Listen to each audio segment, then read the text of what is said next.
Welcome back to class. The last class, we were able to look into the script writing techniques, and we were able to actually delve deeper into it.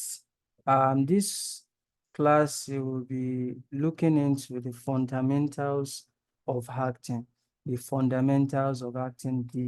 building blocks for theatrical performances.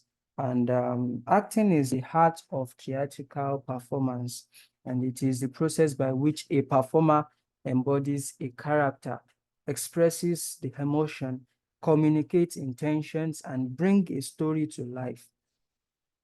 A good acting actually requires the combination of different techniques, the emotional awareness and physical control and spontaneities.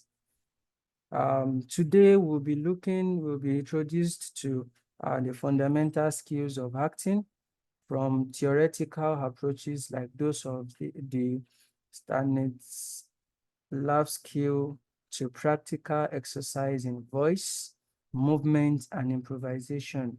These fundamentals are essential for anyone aspiring to perform convincingly and confidently on the stage or on screen. When we talk about acting, a system that is very much widely known is the Stanislavski system, which is the foundation of modern acting. The Stanislavski was actually a Russian actor and a director and teacher who revolutionized acting by shifting the focus from external gesture to internal motivation and emotional truth. He actually believed that actors should not merely pretend, but should truly believe in the circumstances of the scene and connect it with their character psychologically. And when we talk about this system, it actually have some key principles, and they are one, the character objective. It talks about every character wanting something. This objective drives the character's action throughout the play, and an actor must identify what their character is trying to achieve in each scene and how that objective changes depending on circumstances. And the next is the given circumstances. When we talk about the given circumstances, it refers to all the facts provided in the script, whether we talk about the time period, the location, the social context, the weather, the relationship, and past events. Having the understanding of the circumstances allows the actor to act or make choices that are truthful and grounded. Also, another key principle is the magic if. Um, he encouraged actors to ask the question, what would I do if I were in this situation? And this is very, very important. So this technique helps actors personalize their roles and create empathy for their character's action. Another is the emotional memory as a key principle in this system. This is this involves drawing from the actor's own past emotional experiences to generate similar feelings on stage. So what the character has actually had in the past, using it to generate the feeling on the stage. Why powerful? It was stated that it was later cautioned against, like he cautioned against over reliance on it. You can't actually rely on it. That's what Stanislavski actually recommended, that he cautioned against, that it should not be over relied upon. Another is the units and beats. This method involves dividing a script into units, which is the larger section, and also beats, which is the smaller shift in intention or emotion, helping actors deliver nuanced dynamic performances. Another principle is the tactics and obstacle.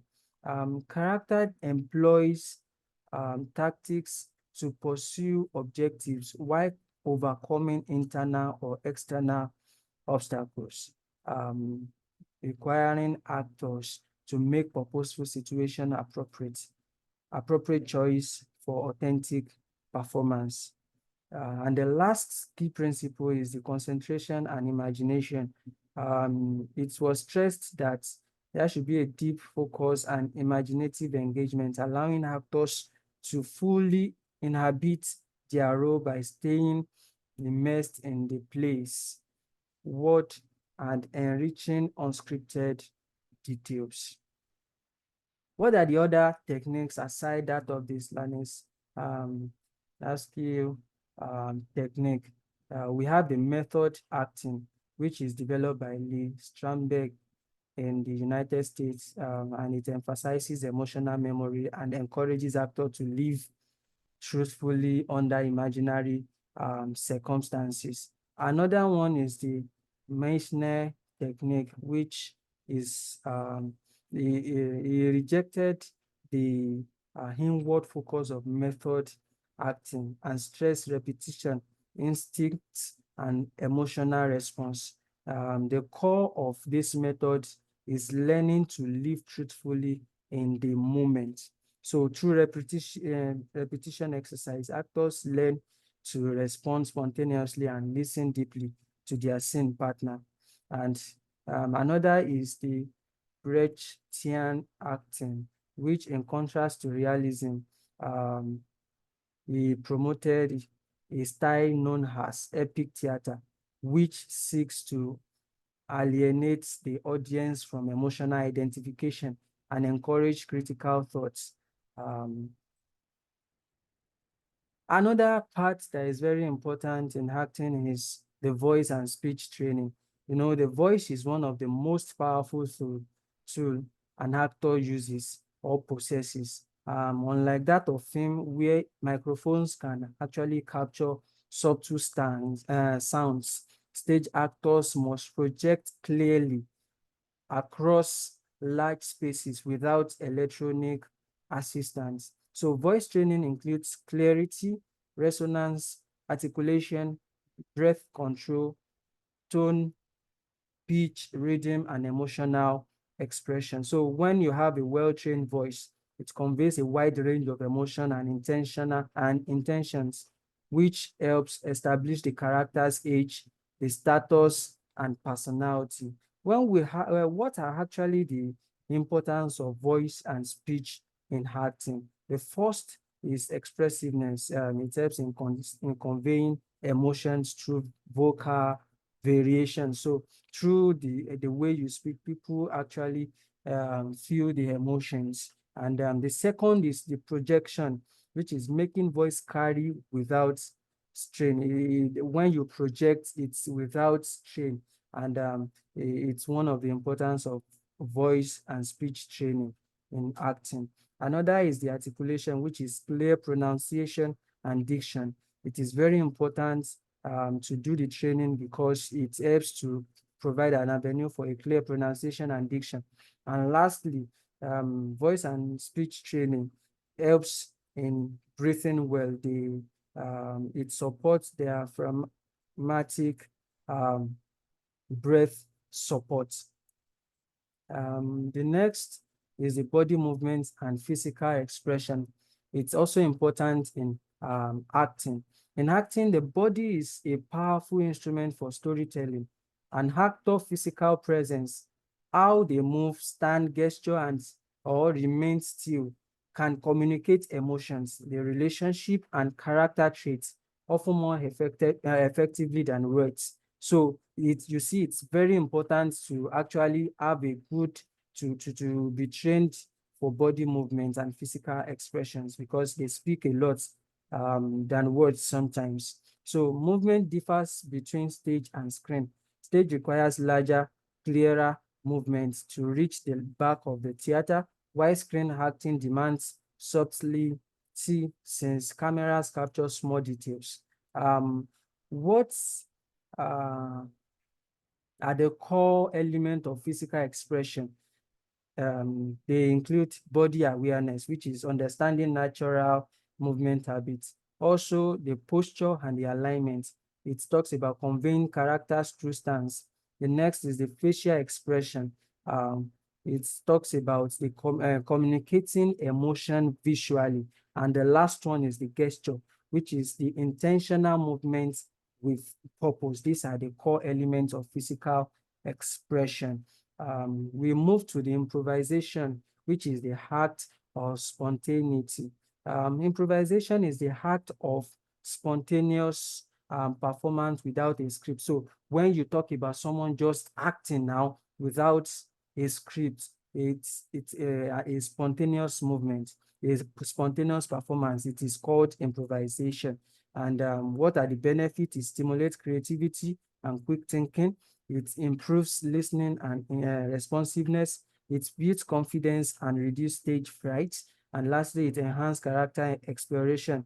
Basic rule in improvisation. So say yes and accept build upon offers. And they are also here stand in the moment, avoid question that is making strong statements, and also commit fully, which is act with confidence. You can read further in your notes. The application in performance. When we talk about improvisation in performance, it helps in discovering new character dimension. Also, it builds ensemble chemistry. It also handles expected movement on stage. And lastly, creating authentic reaction. Applying these acting fundamentals in performance, these are very important. You have to apply this, you should rehearse and perform short monologue or dialogue, and you will see that in your assessments. So each performance should demonstrate an understanding of character objective, effective use of voice and speech, expressive body language and stage presence, emotional truth and believability, and spontaneity and adaptability in scene dynamics. In conclusion, acting is a craft, blending technique and intuition. So we've been able to look at the various techniques that are involved in this. And actually, when you master these fundamentals to create authentic, compelling performance, it actually helps to create such. And remember, great acting, just like script, great acting begins with listening to your scene partner, your body, and the text. And you need to keep practicing, stay present, and trust your creative instincts. So the stage awaits you, and they want to hear your unique voice.